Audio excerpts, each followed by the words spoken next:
उत्तराखंड में कांग्रेस इस वक्त बड़ा प्रदर्शन कर रही है। राजभवन घेरने की तैयारी है। तमाम कांग्रेसी इस वक्त बैरिकेड पर चढ़े हुए हैं। उनसे बात करने की कोशिश करेंगे किस वजह से प्रदर्शन किया जा रहा है। इस प्रदेश में भाजपा की सरकार ने काबिज होने के लिए सब कुछ करा। वो बोलते हैं कि वो महिलाओं के वोट से बनी हुई सरकार है, लेकिन ये वोट की चोरी से बनी हुई सरकार है। और महिलाओं के साथ इस प्रदेश में सबसे ज्यादा दुष्कर्म पिछले 3 साल में पूरे हिली राज्यों में सबसे ज्यादा उत्तराखंड में हुए। युवाओं को रोजगार नहीं है, लेकिन ये सरकार सुनने का काम नहीं कर रही है। प्रदर्शन कर रहे हैं आप लोग और अभी बैरिकेड पे तो चढ़ेंगे ही। ये सरकार इस प्रदेश की कानून व्यवस्था को लचर कर चुकी है। पिछले 8 सालों में जब से सरकार काबिज है, महिलाओं के प्रति जो हादसे हुए हैं, महिलाओं के प्रति जो अत्याचार हुए हैं, चेन स्नैचिंग हुई, डकैती हुई है, खून खराब हुआ है, सांप्रदाय के नाम पे हिंसा हुई है, और अब पंचायत चुनाव में लोकतंत्र की जो हत्या करी, जिला पंचायत सदस्यों का अपहरण हो रहा है, विधायकों पे हाथ उठा रहे हैं। ये है इनका लॉ एंड ऑर्डर। देखिए, हम विधानसभा में 310 में कानून व्यवस्था और आपदा पर चर्चा कराना चाहते थे, लेकिन विधानसभा अध्यक्ष और सरकार ने नहीं सुनी। तो अब हमें जनता की लड़ाई सड़कों पर लड़नी पड़ रही है। प्रदेश में लगातार अपराध बढ़ता जा रहा है। सरकार के संरक्षण में पुलिस अपराधियों को संरक्षण दे रही है। उत्तराखंड में गुंडा राज कायम हो रहा है। इसके खिलाफ आज हमने राजभवन का घेराव किया। कांग्रेस के तमाम नेता इस वक्त राजभवन के पास मौजूद हैं और लगातार प्रदर्शन कर रहे हैं। लगातार कांग्रेस के इन तमाम कार्यकर्ताओं की मांग है कि प्रदेश में बिगड़ती कानून व्यवस्था को किसी तरह से बहाल किया जाए और उसको ठीक किया जाए। पर पुलिस लगातार रोकने की कोशिश कर रही है, लेकिन तमाम कांग्रेसी इस वक्त पूरी तरह से आक्रोशित हैं और लगातार जिस तरह से प्रदर्शन कर रहे हैं, सामने देखेंगे तमाम कांग्रेसी इस वक्त सड़क पर बैठे हुए हैं। कुछ लोग बैरिकेड पर चढ़े हुए हैं। भारी पुलिस बल का इंतजाम किया गया है ताकि इन लोगों को आगे बढ़ने से रोका जाए, क्योंकि अगर ये लोग आगे बढ़ते हैं तो एक तरह से कहेंगे कि राजभवन की गरिमा को ठेस पहुंचेगी, और इसके लिए तमाम पुलिसकर्मी यहाँ पर मौजूद हैं। इनको रोकने की कोशिश कर रहे हैं। कई विधायक हैं यहाँ पर, उनसे बात करने की कोशिश करेंगे। नेता प्रतिपक्ष हमारे साथ हैं। किस बात का प्रदर्शन है और किस लिए आप लोग अभी धरने पर हैं? देखिए, सब कुछ सामने है। जिस तरह से भाजपा का राज,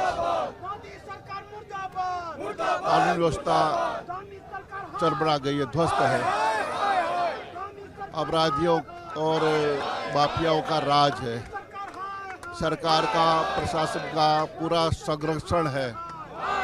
जहां माननीय उच्च न्यायालय हो नैनीताल में, जहां पर जिलाधिकारी और एसएसपी का कार्यालय हो, और जहां पर 144 लगी हो, वहां पर भाजपा के 30, 40, 50 लोग खुलेआम अपहरण कर लेते हैं 5 सदस्यों का। तो ये साफ जाहिर सी बात है कि उन अपहरणकर्ताओं का जो दुस्साहस था, उसके पीछे किसका हाथ था? सरकार का हाथ था। पुलिस के इशारे पर, पुलिस की मिलीभगत से इतना बड़ा कांड हुआ। आज तक देवभूमि उत्तराखंड में इस तरह की कभी भी घटना नहीं घटित हुई, न इस तरह का दुस्साहस हुआ। ये नई भाजपा का नया संस्कृति पैदा करने की कोशिश है, नया कल्चर, और जनता सब देख रही है। माननीय उच्च न्यायालय ने भी सख्त टिप्पणी की है अधिकारी एसएसपी के खिलाफ, और हमने हाउस में भी देखा। हमने नियमों के अंतर्गत, नियम 310 के अंतर्गत सरकार से कहा कि इसमें चर्चा होनी चाहिए। सरकार चर्चा करने को तैयार नहीं थी।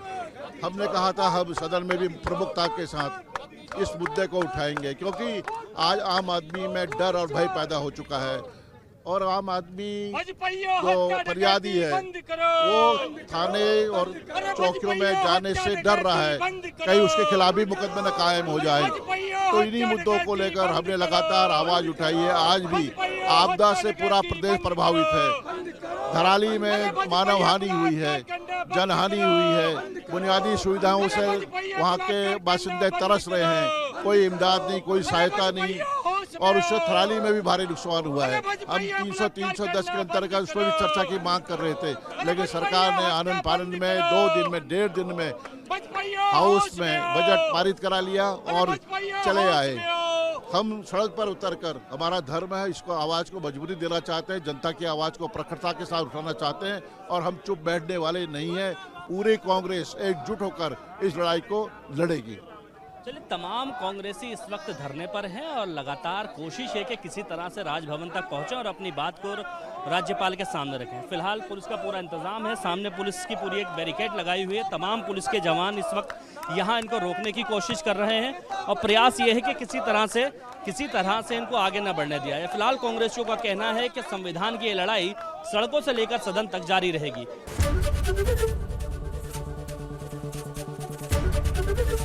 एबीपी गंगा, खबर आपकी, जुबान आपकी।